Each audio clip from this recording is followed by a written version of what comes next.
Beauty and the Beast is directed by Bill Condon and stars an array of high-class actors, including Emma Watson, Dan Stevens, Luke Evans, Kevin Kline, Josh Gad, Ewan McGregor, Stanley Tucci, Audra McDonald, Gugu Mbatha-Raw, and Emma Thompson. This live-action version of the very old classic tale of Beauty and the Beast holds nothing back in terms of epic storytelling and grand production design, creating a feast for the eyes and ears from the opening scene through to the end of the credits. And frankly, I was really impressed. Based on Disney's 1991 animated film of the same name, the story is actually an adaptation of an old French fairy tale by author Jean-Marie de Beaumont. And according to historians, the roots of this story can actually be traced back 4,000 years.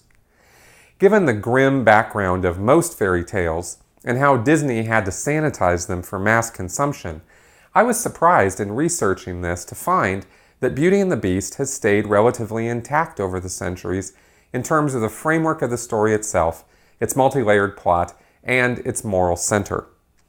As a film franchise, Disney's Beauty and the Beast is actually known for many firsts. Not only did the 1991 animated film win the Golden Globe for Best Motion Picture, but was the first animated film to be nominated for the Best Picture Oscar, and was the first animated film to be adapted into a Broadway musical. It did win Oscars for Best Original Score and Best Original Song. Grossing over $425 million worldwide, this was without question one of Disney's most successful films, so it makes sense they would adapt it to the live-action market. While I'm usually somewhat cynical about this kind of thing because all too often it looks more like a cash grab than an attempt to create art, in this case, Disney has really pulled off something special. If you've seen the 1991 film, there is very little new that is brought to the story. This has the same plot elements, with only some minor tweaks and a couple additional songs and sequences. However, while I might have known what was coming, I was so caught up in the spectacle of this film that I wasn't really thinking in those terms. What I mean is that the world building that is done here, the cinematography and costumes and set design and special effects are just spectacular, totally seamless, and almost overwhelming in their detail. There's no way you can catch everything that's going on in just one viewing.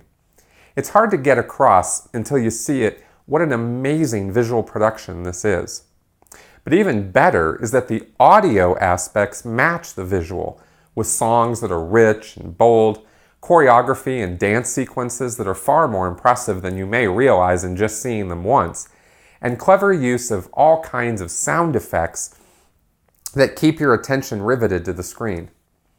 Also, in terms of firsts, this live-action Beauty and the Beast is controversial because it's the first time Disney has featured a scene in which gay characters are acting openly gay.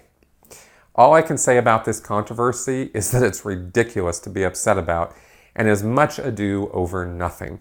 Anyone who sees the film will get that. There's nothing risque or disgusting going on here, and it's 100% kid-friendly. I think if anyone wanted to get really upset about Beauty and the Beast, they'd get upset about a woman falling in romantic love with a guy who looks like a cross between a bear and a lion. But somehow no one ever seemed to have a problem with bestiality in all the years this story has been around. Kind of silly.